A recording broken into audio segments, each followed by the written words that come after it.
오늘은 성도와 교회의 사명이라는 제목으로 신년 첫 예배를 하나님 앞에 드리도록 하겠습니다. 우리가 한 달 동안 이제 에베소서를 묵상을 좀 할 텐데요. 따로 큐티 예습을 하지 않고 4주 동안 설교 전에 잠깐씩 에베소서에 대해서 핵심 내용들을 같이 살펴보도록 하겠습니다. 특별히 에베소서는 신학적으로 굉장히 중요한 본문이고 바울 서신 11권 중에 기독교 강요를 쓴 존 칼빈은 에베소서를 바울 서신의 면류관이다라고 이야기할 정도로 이 에베소서는 굉장히 중요한 성경입니다. 바울은 2차 선교 여행에서 에베소를 가고 싶었어요. 2차 전도 여행을 가면서 목적지를 에베소로 딱 정하고 갔습니다. 그런데 성령께서 에베소로 가지 못하게 해요. 그러자 다시 이제 위쪽 지방으로 가려고 했는데 위쪽 지방 비두니아나 본도도 성령이 못 가게 하시죠. 그렇게 해서 도착한 곳이 드로아입니다. 드로아. 그 드로아에서 마게도니아 환상을 보죠. 그리고 유럽으로 건너갑니다.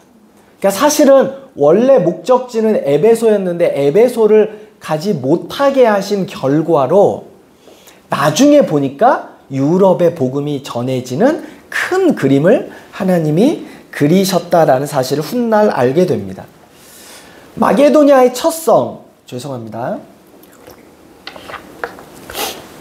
마게도니아의 첫 성 빌립보에 도착해서 그곳에서 복음을 전하고 그 다음에 어디로 가죠? 데살로니가, 그리고 베레아, 그리고 아덴, 고린도를 이렇게 딱 지나서 2차 선교 여행이 이제 마무리가 될 즈음에 원래 가고 싶었던 에베소에 잠깐 들립니다.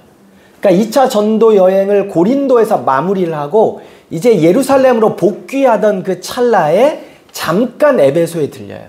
그리고 이제 약속을 합니다. 내가 곧 에베소에 다시 오겠다. 약속한 대로 3차 전도 여행의 목적지는 에베소입니다. 3년을 머물러요. 그곳에서 사역을 하게 됩니다. 그러다 보니 에베소 교인들과는 굉장히 막역한 사이가 이 바울과 에베소 교인들과의 사이가 된 거예요. 그래서 에베소서에 보면 다른 11개 서신에는 내가 누구인지, 그리고 수신자가 누구인지, 수신자의 상황에 대해서 잘 설명해 놓고 있는데 에베소서만큼은 그게 없어요. 왜냐하면 그만큼 이미 에베소 교회나 사도 바울이나 서로를 잘 알고 있다는 이야기입니다. 에베소서의 별명이 사랑과 위로의 서신이에요. 에베소서의 별명이 뭐라고요? 교회를 향한 아주 애정이 듬뿍 담겨 있는 게 이 에베소서입니다. 여러분, 우리가 작년에 빌립보서 묵상했었잖아요. 빌립보서는 사도 바울의 개인적인 서신이에요. 그러니까 개인적으로 빌립보 교회에 대한 사도 바울의 마음이 아주 절절히 나와 있는 게 빌립보서라면 똑같은 사랑이지만 에베소서는 약간 공적인 신앙에 대한 공적인 믿음에 대한 사랑이 담겨 있는 게 에베소서입니다. 에베소서는 기록 목적이 중요합니다. 에베소 교인들에게 사랑의 마음으로 그들이 처한 어려움을 잘 극복해 나가기를, 또한 고난 속에 신앙생활하고 있는 사람들에게 말씀으로 격려하기 위해 쓰여졌어요. 여러분, 요 에베소서의 요 목적을 알고 우리가 한 달 동안 큐티를 해나가야 돼. 자, 에베소서의 목적이 뭐라고요? 지금 에베소 교인들은 어떤 상태예요? 고난 속에 있어요. 고난 속에 있는 그 에베소 교인들이 이 어려움을 잘 극복해 가기를 바라는 마음이에요. 그죠? 그 다음에 또 에베소 교인들이 잘 극복해 가고 있음을 격려하고 칭찬하고 지지하기 위해서 이 에베소서를 썼다는 내용입니다. 그런데 그 격려의 내용이 오늘 우리가 생각하는 격려와는 좀 달라요. 우리는 좀 힘들면 힘들고 고난 가운데 있으면 어떻게 위로해 주길 바라요? 온 감정을 실어서 아 그렇구나. 너 이렇게 힘들겠구나. 내가 그 마음을 알아. 이렇게 하면서 뭔가 감정적으로 안아주고 감싸주고 엄마처럼 그렇게 해주는 격려를 사실 우리는 좋아하죠. 그런데 에베소서의 격려는 그렇지 않아요. 이게 격려인지 때로는 책망인지 헷갈릴 때가 있어요. 굉장한 말씀으로 도전을 주고 있는 게 이 에베소서입니다. 당연히 에베소 교인들이 그 정도 받을 수 있는 수준이 됐기 때문에 사도 바울이 그렇게 권면하고 도전하겠죠. 우리가 한 달간 에베소서를 깊이 있게 묵상하면서 사실 담을 수 있는 그릇만큼 그릇의 크기만큼 담을 수가 있어요.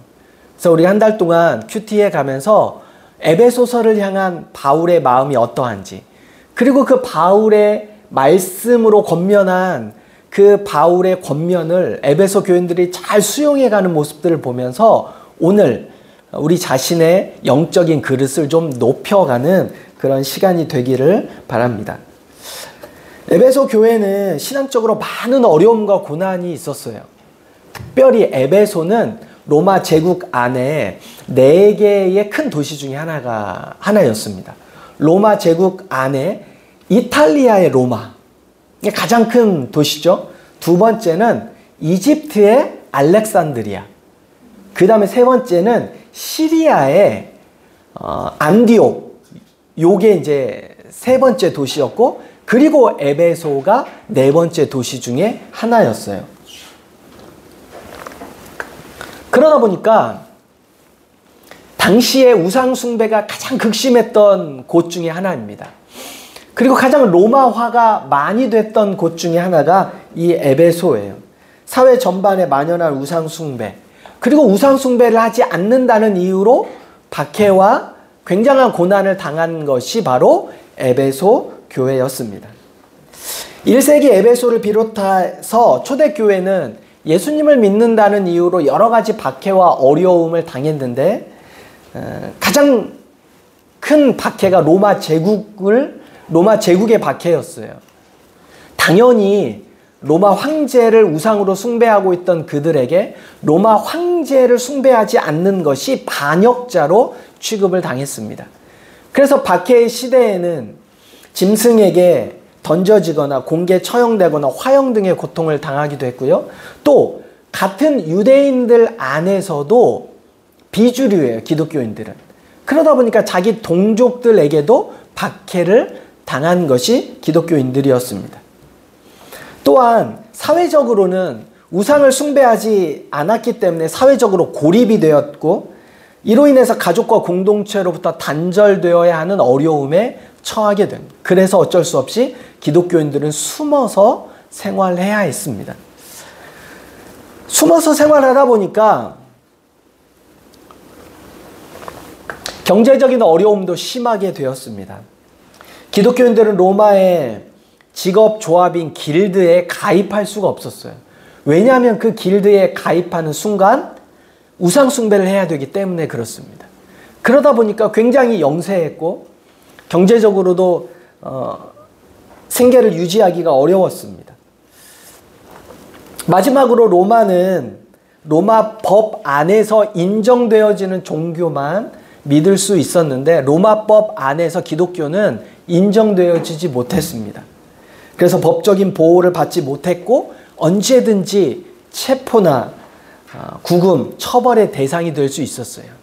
그리고 이 사실을 로마 사람들이 아는 거예요. 그래서 굉장한 약자인 거죠. 그래서 그 안에서 이것을 빌미로 굉장한 괴롭힘을 받았던 것이 로마 제국 안에 있었던 기독교인들이었습니다. 이러한 고난 속에서도 신앙을 지키며 살아가는 에베소 교인들에게 바울은 현실적인 조언을 해줄 수 있었지만 현실적인 조언보다는 마음에 와 닿는 조언보다는 사실 에베소서를 여러분 잘 묵상하다 보면 뒤로 갈수록 명령형 동사가 많이 쓰여요. 바울은 고난에 대해서는 따로 언급하지 않습니다. 에베소서에 보면 고난에 대해서는 언급하지 않아요. 어떠한 어려움을 겪고 있는지 사도 바울이 다 알았지만 그러나 그 고난을 이야기하진 않습니다. 고난을 대하는 성도들의 삶의 태도와 마음을 이야기하고 있습니다. 고난은 언제나 있게 됩니다. 아무리 좋은 환경에 살아도 고난에 노출되어져 있는 것이 인간들의 모습이에요. 그래서 사도 바울은 고난에 집중하는 순간 고난을 이길 수 없다라는 것을 너무나 잘 알고 있습니다. 그래서 사도 바울은 이야기를 합니다. 고난을 이기게 하신 하나님 앞에 마음을 쏟기를. 물고기를 잡아주면 지금은 좋지만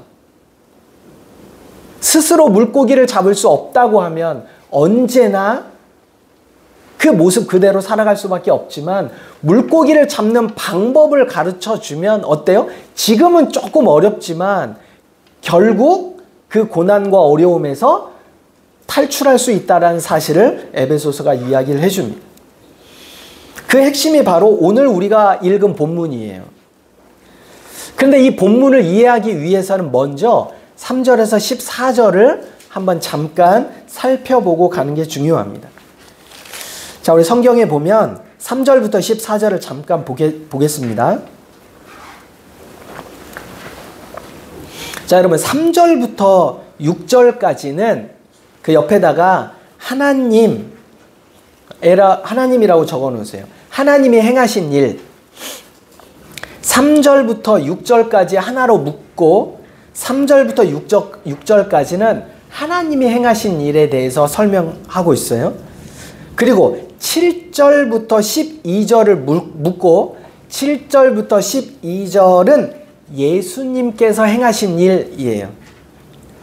그리고 13절과 14절은 성령께서 행하신 일이라고 여러분 메모를 해놓으시면 됩니다. 삼위일체 하나님께서 3절부터 14절까지 어떤 일을 행하셨는지 사도 바울이 이야기를 하고 있어요. 여러분 꼭 기억하셔야 돼요. 지금 에베소 교인들은 상황이 어떻다고요? 고난 중에 있다는 거예요. 고난 중에. 그러니까 우리가 말씀을 묵상을 하며 고난 중에 있다는 사실을 잊어버리고 말씀을 묵상하면 와닿지가 않아요. 이 말씀이. 자, 3절부터 6절에 보면 이렇습니다. 하나님께서 그리스도 안에서 하늘에 속한 신령한 복을 에베소 교인들에게 주셨다는 거예요. 그 신령한 복은 창세 전부터 그리스도 안에서 에베소 교인들을 기쁘신 뜻 안에서 택하셔서 거룩하고 흠이 없는 자로 세우시기 위함이며 에베소 교인들은 예수 그리스도로 말미암아 하나님의 자녀가 되었다는 것을 가르쳐 주는 거예요. 지금 이 사람들은 고통 가운데 고난 가운데 있지만 그럼에도 불구하고 하나님이 에베소 교인들을 택하셔서 뭘 해주시겠다는 거예요?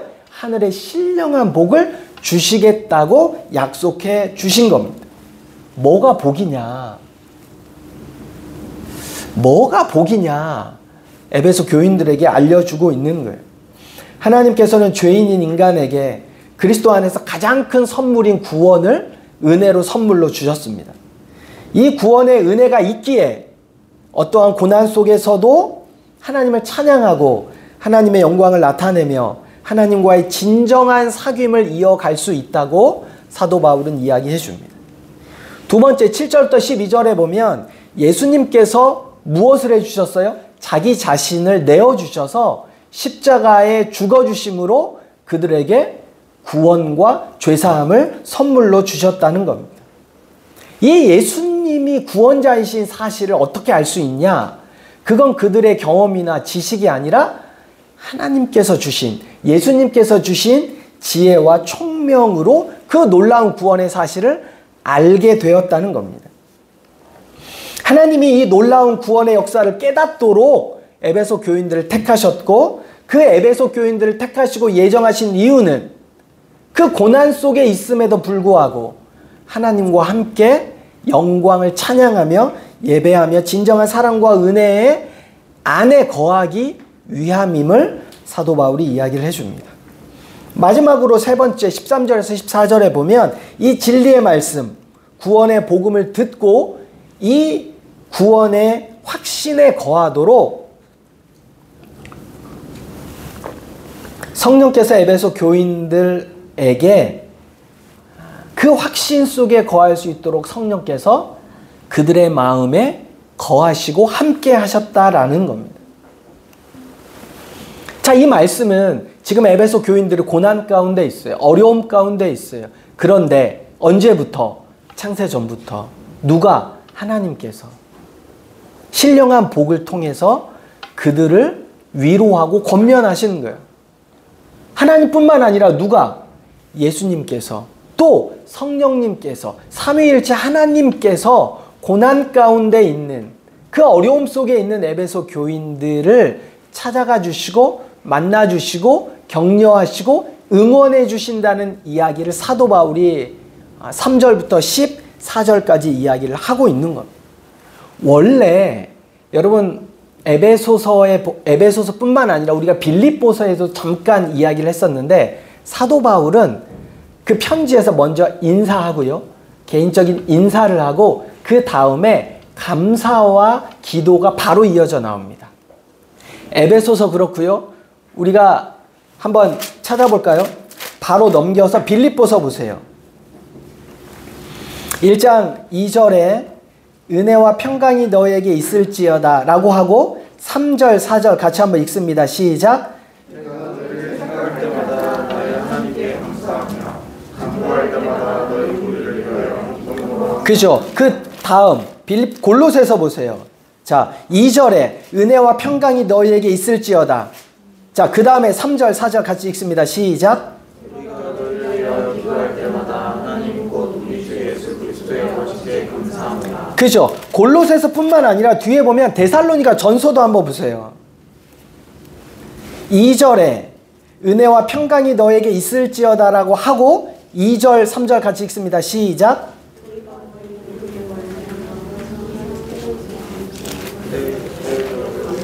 그죠? 여러분 저를 보세요. 이게 공통돼요. 데살로니가 후서에는 그렇게 될까요? 안 될까요? 그렇게 돼요. 바울의 서신의 흐름이 다 이렇습니다. 은혜와 평강이 너에게 있을지라고 말씀한 다음에 그 다음에 너희를 위하여 기도하고 감사 이렇게 나가는데, 에베소서는 그 중간에 3절부터 14절까지 뭘 이야기해요? 그 감사와 기도를 하기 전에 하나님이 너희의 힘듦과 고난과 어려움을 알고 있다는 거예요. 누가? 삼위일체 하나님이. 성부 하나님도, 성자 하나님도, 성령 하나님도 너희가 얼마나 힘들고 어려운지, 고난 가운데 있는지를 알고 있다라고 응원하고 격려하기 위해 이 앞에다가 이걸 써놨습니다. 그런 다음에 여러분 15절에 보세요. 15절에 보면 이로 말미암아 주 예수 안에서, 이제 16절 기도하는 거예요. 이로 말미암아. 이게 뭐예요? 그러므로, 그렇기 때문에, 이것 때문에 내가 기도하고 있다라고 이야기를 합니다. 그러면서 우리가 읽었던 17절에서 19절을 같이 한번 읽어볼까요? 시작. 우리 주 예수 지혜와 계시의 영을 너희에게 주사 하나님을 알게 하시고 너희 마음의 눈을 밝히사 그의 부르심의 소망이 무엇이며 성도 안에서 그 기업의 영광의 풍성함이 무엇이며 그의 힘의 위력으로 역사하심을 따라 믿는 우리에게 베푸신 능력의 지극히 크심이 어떠한 것을 너희로 알게 하시기를 구하노라. 아멘. 사도 바울이 기도해요. 에베소 교인들을 위해 기도합니다. 그런데 앞에 이야기했던 것처럼 이로 말미암아, 이 삼위일체 하나님이 너희의 고난을 알고 있고 그 고난과 어려움 속에 하나님이 너희를 지지하고 응원하시는데, 그 응원으로 말미암아 나도 너희를 위해 기도하는데, 기도가 17절부터 19절이라는 거예요. 지혜와 계시의 영을 너희에게 주사 하나님을 더 알게 하시고 마음의 눈을 밝혀 우리를 부르신 뜻을 깨닫기를 원한다 라는 기도예요. 아니, 하나님이 우리를 알고 계시면 우리에게 이 고난이 없어지기를, 하나님이 내 형편을 알고 계시면 나를 다 좋은 길로만 인도해 가시면 얼마나 좋을까. 근데 그렇지 않은 상황이잖아요. 그럴 때 사도 바울이 기도하는 건 뭐예요? 그 고난 속에 있을 때에 하나님의 뜻을 내가 알기를 원한다. 너희가 그냥 현실만 바라보지 말고 마음의 눈을 열어 우리를 부르신, 때로는 이 고난 가운데로 인도하신 하나님의 뜻이 어디에 있는지 내가 너희가 알기를 원한다. 그 다음 두 번째는 하나님의 자기 백성에게 주시고자 하는 약속의 복이 얼마나 풍성하고 놀라운지 깨닫기를 원한다. 그리고 믿는 우리에게 베푸신 능력의 크심이 어떠한지 깨닫기를 원한다 라고 마음을 이야기를 합니다. 이게 사실 고난 속에 있는 에베소 교인들에게 사랑의 마음을 담아 보낸 바울의 편지이자 기도예요. 여러분, 고난이 우리에게 주어졌을 때에 이 때로는 이 고난이 성도들을 무너뜨리지 않고 이 고난이 더 큰 믿음을 가져오는 역사의 상황이랄지, 아니면 우리 스스로를 우리는 여러 가지 상황 속에서 경험합니다. 물론 그 고난 속에 내가 있을 때에 지금 내 모습이 고난에 지기도 해요. 무너지기도 하죠. 고난이 더 강한 것처럼 내가 이 고난을 이길 수 있을까라는 생각들을 하기도 합니다. 그러나 길게 보면 결국 사도 바울이 기도했던 것처럼 그 고난 속에서 나를 이끌어 가신 하나님의 뜻이 무엇인지, 그리고 그 고난을 통해서 우리에게 주신 풍성하고 그 약속된 복이 얼마나 큰지, 그리고 그 고난을 이기게 하신 하나님의 베푸시는 그 능력이 어떠한지를 결국에는 우리가 알게 된다는 사실을 말해주고 있습니다. 고난이 우리에게 주어졌을 때, 때로는 이 고난을 통해서 우리가 성장하는 가장 큰 이유는 고난은 인간의 연약함을 깨닫게 합니다. 우리 스스로 해결할 수 없는 상황, 내가 어찌할 수 없는 이 상황 속에서 하나님을 찾고 하나님을 의지하게 합니다. 그래서 시편 46편 1절에 다윗은 하나님은 우리의 피난처시요 힘이시니 환난 중에 만날 큰 도움이시라 라고 고백합니다. 두 번째, 이 고난은 우리의 믿음을 연단하고 믿음을 성숙하게 합니다.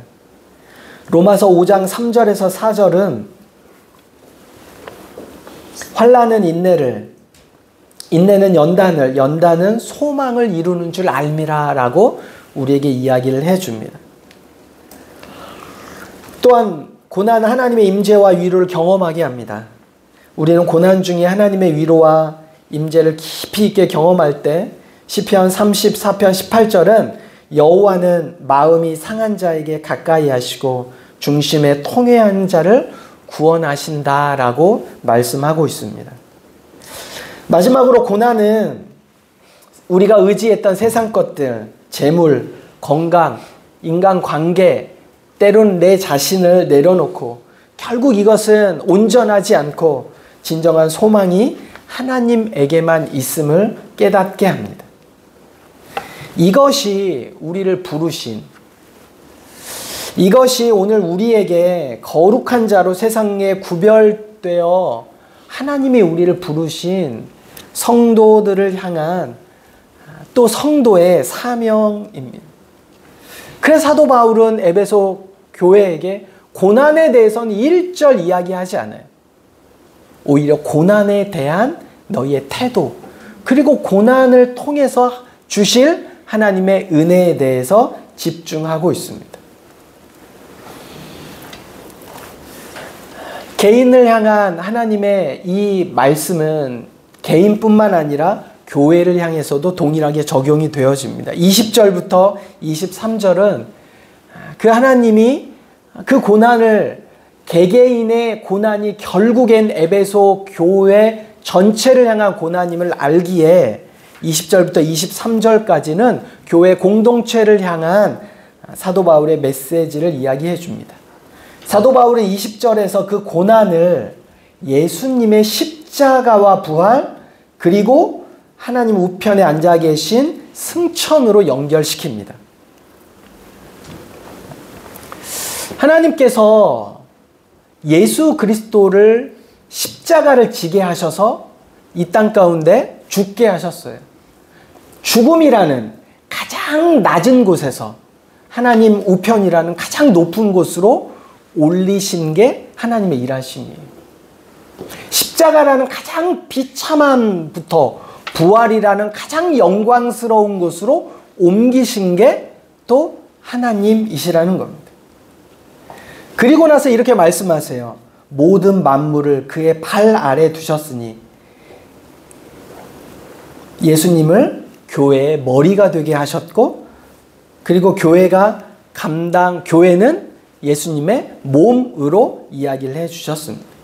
여러분, 교회의 사명이 뭐냐? 특별히 이건 우리 교회의 사명이 아니라 에베소 교회의 사명을 1차적으로 먼저 이야기해 주는 거예요. 에베소에 고난받는 한 사람 한 사람을 통해 교회가 해야 될 역할이 뭐냐? 교회의 사명이 뭐가 되느냐? 교회는 전투하는 공동체라는 거예요.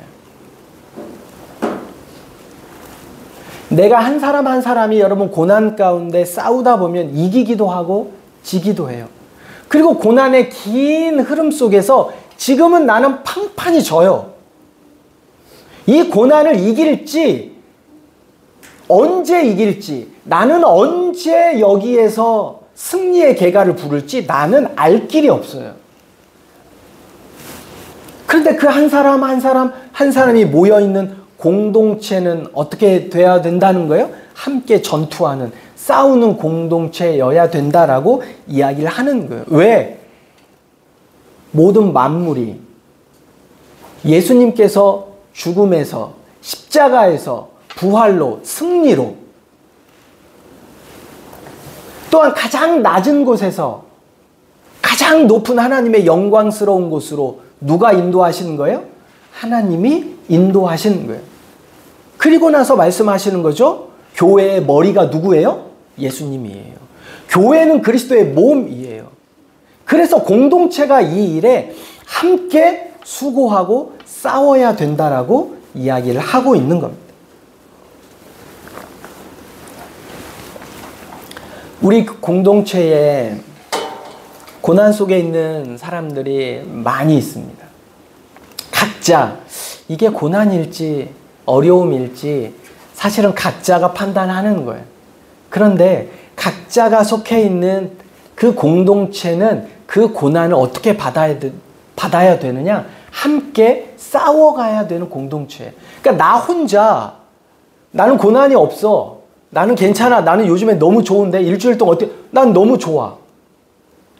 여기서 머물러서는 교회가 되지 않아요. 교회가 되기 위해서는 내가 다른 사람들을 돌아보아야 돼. 이 친구가 어떤 어려움이 있는지, 어떤 힘듦에 있는지, 그리고 그 힘듦과 어려움을 어떻게 이겨가고 있는지 우리가 돌아보는 것이 교회의 사명이라는 겁니다.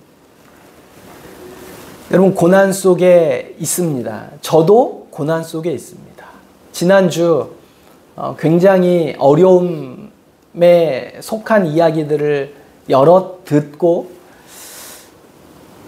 지금도 이 목소리가 영 이상하잖아요. 그죠? 제가 웬만해서는 감기에 걸린 적이 없는 것 같아요.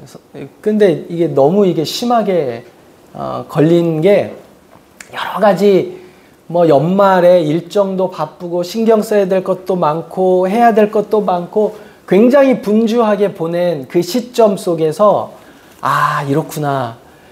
제가 50이 되는 딱 둘째 날 이렇게 아픈 거란 말이죠. 이게 하나님이 저에게 주신 사인. 그렇구나. 올해 2025년 쉽지 않구나 라는 마음이에요. 그런데 나만 좋고 나만 괜찮아서가 아니라 교회의 사명은 전투하는 공동체라고요. 싸워가는 공동체예요. 나 하나만 괜찮아서 좋은 게 아니라고요. 옆에 전우가 쓰러져 가고 이 옆에 이 진이 무너져 가면 나도 자연스럽게 그 영향을 받아가는 겁니다. 이게 성도의 사명이고 당연히 그 고난을 이겨가야 할 하나님의 말씀으로 고난에 집중하지 말고 고난을 하나님이 주신 그 마음을 붙잡고 고난을 향한 태도, 고난을 이겨갈 수 있는 그 마음에 하나님이 주신 마음에 성도가 집중해야 된다면 교회는 어떻게 하는 거예요? 함께 싸워가야 돼요. 2025년 교회의 사명은 함께 싸워가는 겁니다. 우리 옆 사람들 한번 보실래요? 어떤 어려움이 있는지, 어떤 힘듦이 있는지 다 말할 수는 없어요. 다 오픈할 수는 없죠. 그러나 한 사람 한 사람을 놓고 기도하는, 그래서 공동체가 함께 싸워가는 그런 교회의 사명이 하늘나그네 교회의 사명이 될 줄 믿습니다. 말씀을 마무리합니다. 말씀을 통해 우리가 깨달을 수 있는 것은 이 싸움은, 이 고난을 이길 힘은 우리에게 있지 않다는 겁니다. 성령께서 말씀해 주셔야 하고 성령께서 어떻게 싸워야 하는지를 성령이 인도해 가시지 않으면, 우리는 그 성령을 쫓아가지 않으면 내 힘으로, 내 지식으로, 내 경험으로 이렇게 하면 되겠지, 이런 조언을 받으면 이렇게 하면 돼, 이 정도 수준으로 우리가 싸움을 싸워 나갈 수 없다라는 겁니다. 그리고 그 하나님이 함께 하신다, 하나님이 이끌어 가신다는 그 깨달음은 우리의 신앙을 더욱더 견고하게 하고 하나님을 통해 이기게 하는 참된 평안을 그리스도 안에서 얻어갈 수 있습니다. 개인적인 고난은 인간적으로는 고통스럽지만 영적으로는 내 자신을 성숙해가고 성장해가며 하나님과의 관계를 더 깊이 만들어가는 도구로 하나님이 사용하실 것입니다. 고난을 통해 하나님의 능력과 사랑을 경험하고 그리스도인의 삶에서 내가 아니라 하나님 중심으로 더 한 걸음씩 나아가게 되는 계기가 될 겁니다. 사랑하는 여러분, 한 달 동안 바울과 함께 에베소 교회의 고난을 묵상할 겁니다. 그리고 바울이 에베소 교회의 그 고난 속에 어떻게 권면하는지, 어떻게 도전하는지, 그 권면과 도전이 오늘 저와 여러분들을 향한 권면과 도전이 될 줄 믿습니다. 하나님의 깊은 마음을 깨달아 알아가는 한 달의 시간 동안 여러분과 함께 한 달이 지난 후 승리의 계가, 싸워가는 공동체로, 전투하는 공동체로 함께 승리의 모습을 나누어가는 귀한 나눔이 되기를 주의 이름으로 부탁합니다. 이 시간 함께 감사에 찬양하며 오늘 들은 말씀을 잘 기억하고 우리가 어떻게 이겨나가야 할지 하나님께 기도하는 시간이 되기를 소망합니다.